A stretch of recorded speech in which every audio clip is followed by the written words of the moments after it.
L'empresa mallorquina Melià Hotels Internacional ha estat l'única companyia que ha presentat una oferta per gestionar el Palau de Congressos de Palma i l'hotel annexa després que es declarés desert al primer concurs.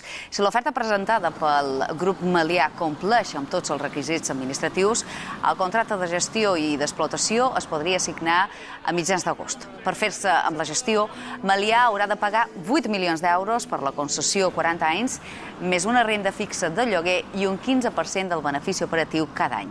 L'Ajuntament de Palma afirma que es tracta d'una excel·lent notícia. Ya tenemos por fin una empresa que se ha presentado, además una empresa de súper primer nivel, de hecho la primera empresa turística de España, que es Melià Hotels Internacional.